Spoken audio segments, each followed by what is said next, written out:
Welcome back to the deep dive, everybody. We had a really interesting source sent to us recently all about boosting men's fertility. Hmm. And so we're going to dig into that a bit today. Oh. What does the research say about what men can actually do to maybe improve their fertility? I think this is a really important area to look at because so often when people are having trouble conceiving, the focus immediately goes to the woman, Right. Yeah, right? for sure. Like it's automatically, oh, must be something going on with, the woman's reproductive system. Right. But, the research actually shows us that male factor infertility is just as common as female factor infertility. Really? Yeah, about 30% of the time, infertility can be attributed to solely male factors. Wow. And then another 30% of the time, it's a combination of male and female Oh, so factors. like 60% of the time there is a male component. Exactly. Yeah. Wow. Okay, that's way more significant than I think a lot of people realize. Yeah. And then it's interesting, too, the information says that in about half of all male infertility cases, they actually can't identify a specific cause. Isn't that wild? It's like a mystery. Yeah. Yeah, we don't know what's going on. So that's kind of interesting.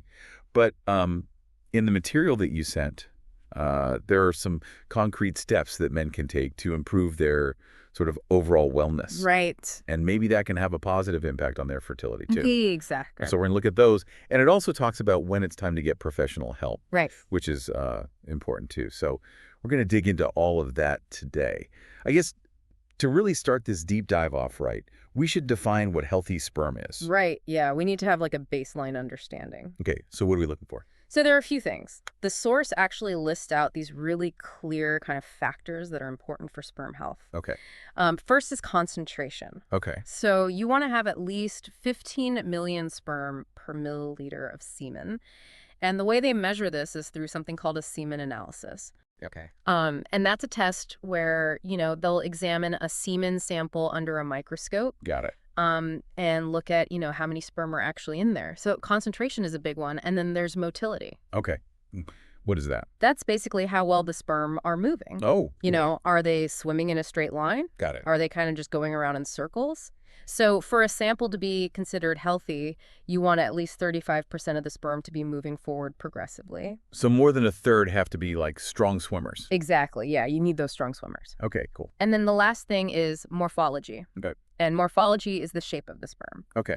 So a normal sperm has a smooth oval head and a normal tail.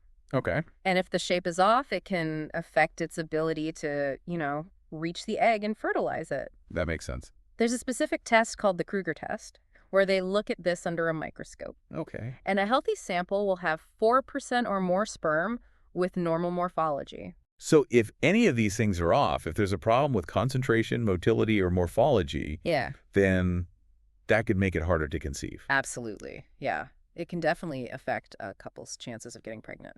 And then also, it could be that there's some issue with the actual production of sperm Right. or even the ejaculation. Exactly. Yeah. Any problems with the actual, physical process can also make it difficult. Okay, so now we kind of have that baseline understanding. Right. What does the research say the guys can do Yeah. to try to improve those numbers? That's the million-dollar question, right? It is, yeah. Well, the first thing that the source mentions is regular exercise, Okay. which, that's good for overall health anyway. Right. But there's some evidence that it can also specifically benefit sperm health. Oh, interesting. Yeah.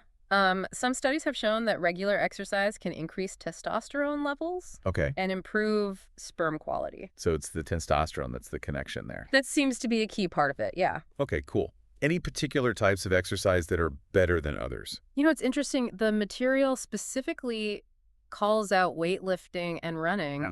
as being potentially beneficial for sperm production. Oh, so the stuff that really gets your heart rate up. Yeah, exactly. Seems like those might be particularly good for the endocrine system, Okay. which in turn affects the HPG axis. The HPG axis. Yeah, the hypothalamic pituitary gonadal axis, Oh, okay. which is a fancy way of saying the system that controls your hormones, including testosterone. Okay, got So it. it's all connected, Interesting. So get out there and do some sprints, lift some weights. Sounds like it couldn't hurt. All right.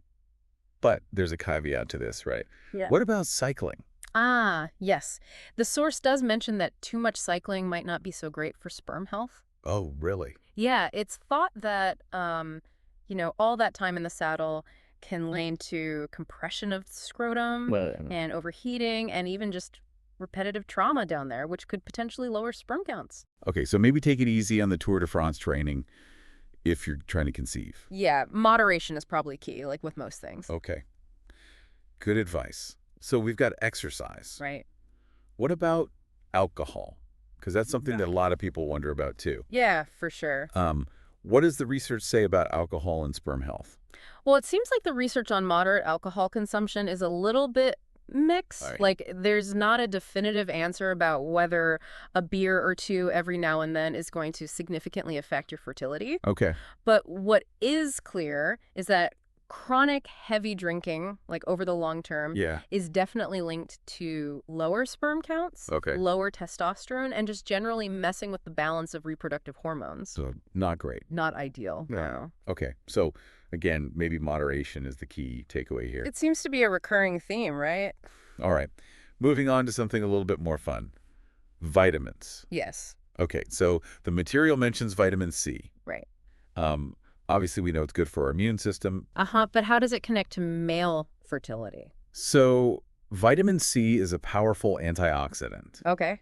And that means it helps to protect cells from damage caused by oxidative stress. Okay, so oxidative stress is like, It's basically like rusting from the inside out. oh, okay. It's caused by these unstable molecules called free radicals, Okay. and they can damage DNA and other important parts of cells, including sperm cells. Oh, got it. And vitamin C kind of comes in and neutralizes those free radicals. Cool. So it can protect the sperm from damage and improve their motility. So they can swim better. Exactly. Okay, cool. How much vitamin C are we talking about here? Well, the source actually suggests taking 1,000 milligrams twice a day. Wow, that's a lot of vitamin C. Yeah, it is. But it's important to note that you can also get vitamin C from your diet. Right. So things like citrus fruits, tomatoes, bell peppers. Okay, good. Those are all good sources of vitamin C. Okay, so eat your fruits and veggies. Always a good idea. All right. Next up, vitamin D. Ah, yes, the sunshine vitamin. The sunshine vitamin. Now, I know this is important for calcium absorption and bone health. Right. But what does it have to do with male fertility? So it looks like there might be a link between vitamin D and testosterone levels. Okay. Some studies have found that men with higher vitamin D levels tend to have higher testosterone levels. Interesting. And we already talked about how important testosterone is for healthy sperm. Right, right. So that could be the connection. Okay, cool. How much vitamin D should guys be getting? The source recommends taking 2,000 to 3,000 IU of vitamin D3 daily, Okay. ideally for a year. Okay. But as always, it's a good idea to talk to your doctor about the right dose for you. Yes, personalized advice is always best. Absolutely. Okay, so we've got exercise, alcohol, vitamin C, vitamin D. Now let's talk about something that affects pretty much every area of health. Stress. Oh, yeah. Big one. So the material you shared says that minimizing stress is important for fertility too. It really is. You know, when we're constantly stressed out, our bodies release this hormone called cortisol. Cortisol, the stress hormone. Exactly. Ah. And high levels of cortisol can actually interfere with testosterone production. Oh, wow. So it really throws things off balance. Yeah, it can definitely disrupt that delicate hormonal balance. And then on top of that, stress can also affect sexual performance. For sure. Right. Yeah, it can lower libido and potentially even contribute to erectile dysfunction. So stress is just bad all around. It really is, yeah. It can create this vicious cycle of anxiety and then more stress. Okay, so manage your stress, everybody. Easier said than done, but so important. Yes. Okay, and then the last thing on the nutrition front that this source talks about is zinc. Ah, yes, zinc, essential mineral. Why is zinc important for male fertility? Well, zinc is involved in all sorts of important bodily processes, including cell growth and immune function. Okay, But it's also crucial for testosterone production. got it. And as we've already discussed, testosterone is key for healthy sperm. Right, right. So if your zinc levels are low, it could affect both your testosterone levels and your sperm quality. Okay. Are there certain groups of people who are more likely to be low in zinc? The source mentions that smokers might have lower zinc levels than non-smokers. Oh, interesting. Yeah, so that's something to be mindful of. Okay. And is there anything guys can do to boost their zinc levels? Yeah, you can definitely get zinc from your diet. Oh, Foods like oysters, beef, nuts, and beans are good sources. okay. And then, there are also zinc supplements available. Okay, cool. So get enough zinc, Mm-hmm. manage your stress, exercise, watch the alcohol, and get enough vitamin C and vitamin D. Those are the Exactly. key takeaways so far. Yeah, those are the big lifestyle factors that can potentially affect male fertility. Now, it's important to remember that there are also medical conditions that can contribute to fertility issues. Right, absolutely. We don't want to give the impression that lifestyle is the only thing that matters. Right, exactly. There are definitely underlying medical conditions that can play a role as well. So what are some of those? Well, the material mentions a few different things. Okay. One is varicosilis.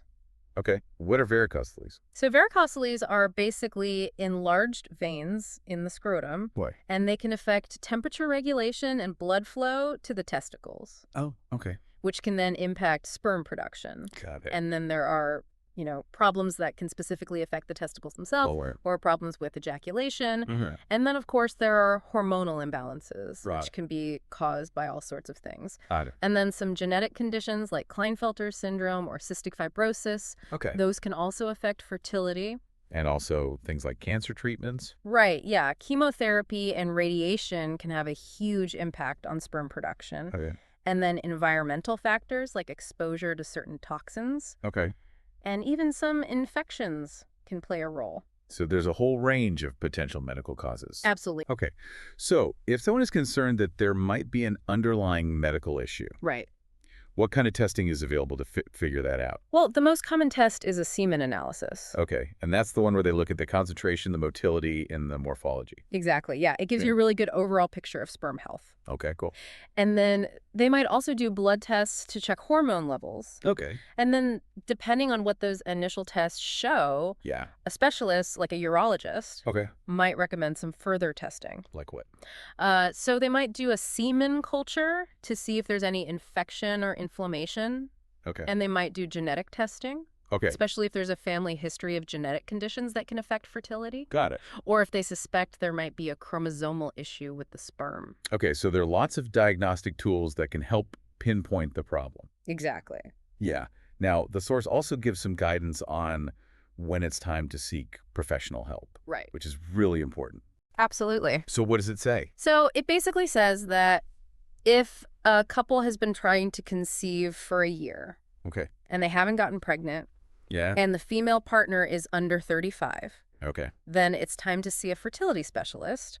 Okay. But if the female partner is 35 or older, Yeah. then they should see a specialist after 6 months of trying. Okay, so they shorten the timeline a bit. Exactly, because female fertility does tend to decline more rapidly after 35. Got it. Got it.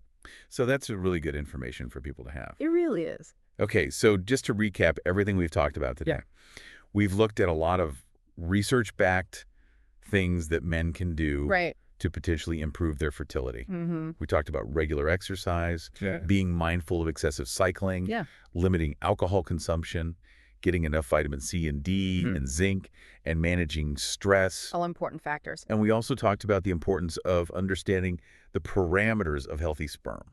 You know, the concentration, the motility, and the morphology. Right. And while those lifestyle changes can definitely be helpful, Yeah. it's important to remember that there are medical conditions that can play a role too. Absolutely. And that's why it's so important to seek professional evaluation Yeah, if you're having trouble conceiving. exactly. It's about empowering yourself with knowledge, Right. but also knowing when to seek help from the experts. Absolutely. So to wrap up this deep dive, Yeah. here's a thought for everybody listening. Okay. Considering all the things we've talked about today, Mm-hmm. about the link between overall health and reproductive health, Yeah. what's one small change that's backed by research Right. that you can make in your own life to maybe improve your well-being and your chances of having a healthy baby in the future? Great question. All right, that's all for today's deep dive. Thanks for listening, everybody. I'll see you next time.